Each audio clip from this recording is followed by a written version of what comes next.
여러분, 이 새벽에 주님 전에 나오신 것 너무너무 축복합니다. 여러분, 우리 모든 성도들이 주님께 나오고 또 주의 성전에 나오는 것이 기쁨이 되기를 축복합니다.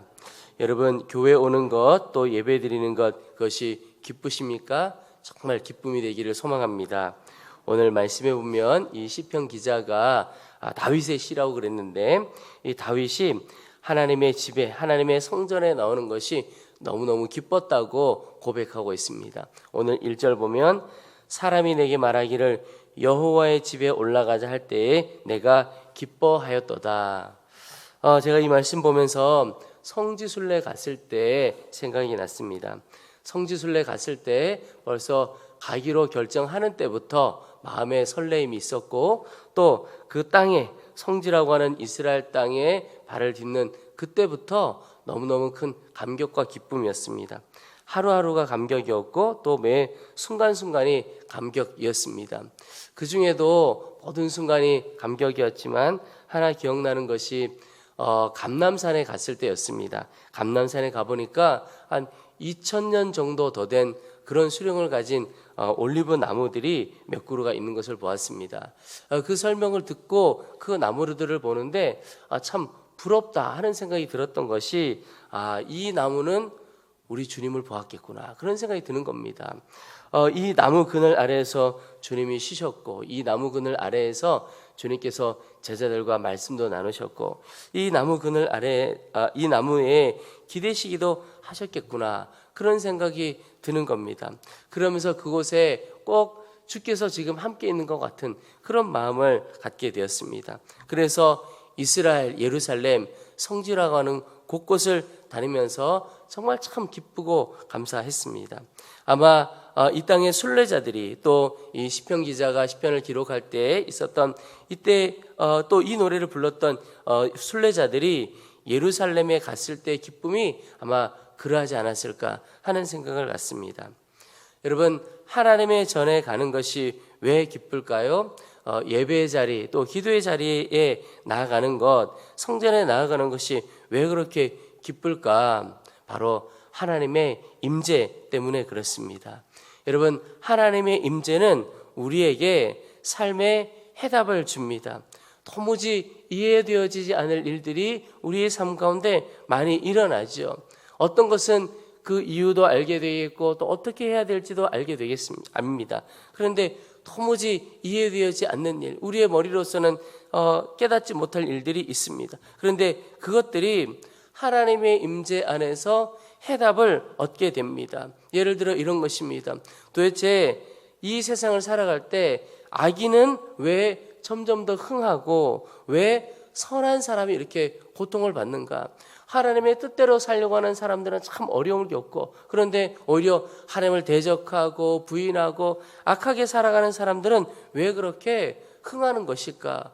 도무지 잘 이해가 되지 않죠. 우리가 생각하기로는 하나님의 뜻대로 사는 사람들은 이 땅에서 너무너무 잘 살고 악한 자들은 너무너무 힘들게 살아야 하는데 반대의 경우가 있기도 하는 겁니다. 악한 사람이 부유하기도 하고 편안하기도 하고 건강하기도 하고 오래 살기도 하고 이런 일들이 일어난다는 겁니다. 그런데 시편 73편에 보면 시편 기자가 그럴 때 이런 고백을 합니다. 하나님의 성소에 들어갈 때야 그들의 종말을 내가 깨달았나이다.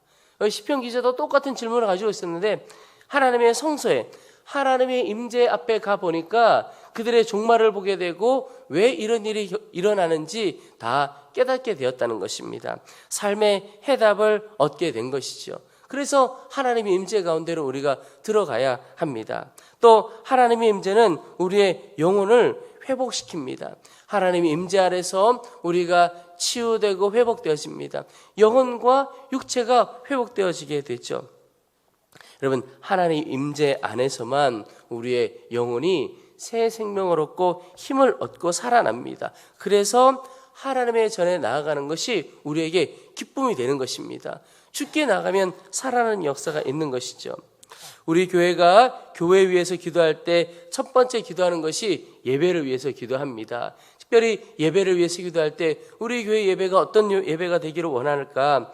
하나님의 임재로 충만한 예배 되게 해달라고 간절히 기도합니다. 그래서 하나님의 임재로 충만하면 기쁨과 감격이 있는 예배가 되고 치유와 회복이 있는 예배가 되기 때문에 그렇습니다. 여러분, 오늘 이 아침에 이 새벽에 주님 전에 나오셨는데 우리 하나님의 교회를 위해서, 이 교회의 예배를 위해서 기도해야 하겠습니다. 하나님, 우리 안에 드려지는 모든 예배가 하나님의 임재로 충만하게 되기를 원합니다. 그래서 주께 나오는 모든 성도들이 기쁨과 기대로 주 앞에 나오기를 원합니다. 함께 기도하기를 소망합니다. 여러분, 주께 나아가는 것, 하나님의 임재로 인해서 기쁨으로 나아가고 또 하나 사랑 때문에 그렇습니다. 오늘 6절에 보시면 예루살렘을 위하여 평안을 구하라. 예루살렘을 사랑하는 자는 형통하리로다. 이 예루살렘이 어떤 곳입니까? 하나님의 성전이 있는 곳이죠. 그래서 지금으로 말하면 우리가 하나님의 성전, 하나님의 교회를 사랑하는가 하는 것입니다. 여러분, 우리는 하나님의 교회를, 우리 교회를 사랑하십니까? 교회를 사랑한다는 것은 교회가 완벽하기 때문에 사랑한다는 뜻은 아닙니다. 우리 성도들 중에 마음은 충분히 이해가 됩니다. 좋은 교회를 찾아다니는 분들이 있습니다. 그 마음 충분히 이해가 되고 또 좋은 교회를 선택해야 하겠지요. 그런데 어떤 분이 그런 이야기를 합니다. 완전한 교회를 찾는 성도들이 있는데 그런 분들에게 그런 교회는 없다, 이렇게 이야기를 합니다. 이유는 당신이 그 교회에 들어가면 완전함이 깨어지기 때문에 완전한 교회는 없다, 그렇게 이야기를 하십니다. 여러분, 우리가 이 땅에 완전한 교회는 없습니다. 좋은 교회이기에 사랑하는 것이 아니고, 완전한 교회이기에 사랑하는 것이 아니고 주님의 몸이고 주님의 임재가 있는 곳이기에 교회를 위해서 기도해야 하는 것입니다. 여러분, 오늘 이 새벽에는 특별히 우리의 기도 제목도 있지만 주께서 세우신 몸된 교회를 위하여 기도하기를 원합니다. 특별히 교회의 평안을 위해서 기도해야 하겠습니다. 시편 기자도 하나님의 전을 위하여 평안을 구했지만 요즘 들리는 소식들, 때때로 우리가 세상에서 교회에 관한 소식을 들을 때 좀 안타까운 소식들을 듣게 됩니다. 원인은 어디에 있든지 교회의 분열이라든지 교회의 갈등에 대한 소식을 들을 때가 있습니다. 참 안타까운 마음이 듭니다. 그때 우리가 함께 교회를 향하여 손가락 들 것이 아니라 교회의 평안함 주시기를 위해서 기도해야 하겠습니다. 오늘 9절에 여호와 우리 하나님의 집을 위하여 내가 너희를 위하여 복을 구하리로다 그랬습니다. 이 시편 기자는 하나님의 집을 위해 복을 구했습니다. 그 말은 하나님의 집을 위하여 간절히 기도하고 기도했다, 이런 뜻입니다. 여러분, 오늘 우리도 주께서 세우신 이 교회를 위해서 기도해야 하겠습니다. 여러분, 우리의 개인적인 기도의 제목도 참 많이 있고 우리 개인적으로 응답받아야 하고 해결되어야 할 일도 많이 있죠. 그런데 왜 우리가 교회를 위해서 기도해야 할까? 여러분, 이유를 알아야 하는데 악한 마귀가 세상을 무너뜨리고 한 영혼 한 영혼을 무너뜨리려고 참 애를 쓰지요. 그때 가장 먼저 교회를 무너뜨리려고 달려듭니다. 교회만이 마귀를 대적하기 때문에 그렇습니다. 교회만이 마귀를 대적하고 마귀의 일을 무너뜨리려고 하고 주님을 힘입어 싸우기 때문에 그렇습니다. 그래서 교회가 영적으로 깨어 있어서 악한 마귀와 싸우면 그 나라 소망이 있습니다. 그 민족 소망이 있고 그 가정에 소망이 있습니다. 그러나 교회가 영적으로 온전히 잠들어 있을 때 그 시대는 암흑이었습니다.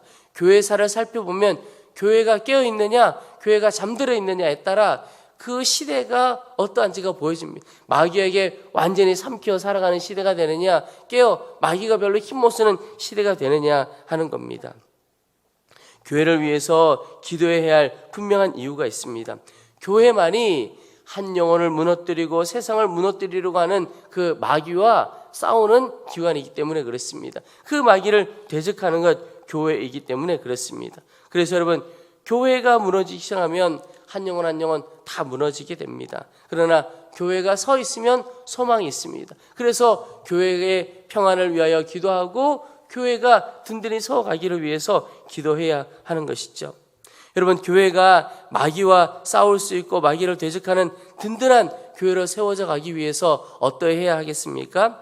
성도 한 사람 한 사람을 기도하는 제자로, 주님 뜻대로 살아가는 제자로 훈련하고 세워가야 하는 겁니다. 그래야 그 교회가 온전히 주의 도구로 쓰임받을 수가 있습니다. 그래서 여러분, 우리 교회가 예배 위해서 기도하는 것과 함께 제자 삼는 것을 위해서 기도하는 겁니다. 우리 교회가 한 사람 한 사람 주님의 제자로 훈련하고 세울 수 있는 교회이기를 원합니다. 그래야 주께서 교회에 주신 소망을 이루어드리는 온전히 쓰임받는 교회가 될 수 있기 때문에 그렇습니다. 여러분, 주님께서 한 사람 한 사람을 찾고 있고 필요로 하십니다. 교회를 사랑하고 또 교회 위에 기도하는 한 사람이 필요합니다. 교회 평안을 위해서 기도하려면 여러분, 우리 안에 먼저 주 예수님으로 인한 평안함이 있어야 합니다. 교회를 위해서 복을 빌어주려면 우리 자신이 먼저 주님의 임재 안에서 복을 누리는 사람이 되어야 합니다. 그래서 중요한 것이 우리 한 사람이 먼저 주님께로, 주님의 임재 안으로 나아가는 것이 중요합니다. 나 한 사람이 주께로 더 나아가면 교회를 위해서 기도하게 되겠고, 우리 자신이 교회가 되어서 마귀를 대적하는 주의 성도로 살아가게 되는 겁니다. 여러분, 오늘 이 새벽에 주님, 교회를 사랑하는 마음을 우리에게 주십시오. 이 교회 가운데 하나님의 평안함을 주시고 교회가 교회답게 또 성도가 주의 제자로 온전히 세워지기를 원합니다. 우리 자신이 주님께로 먼저 나아가 하나님께 붙들려 있기를 원합니다. 간절히 기도하시고 우리 교회를 통해서 또 우리 한 사람 한 사람을 통해서 하나님께서 역사하시는 것을 분명히 보고 주의 귀한 도구로 살리고 일으켜내는 도구로 쓰임받는 우리 모든 일생들 또 우리 교회 되어지기를 소망합니다.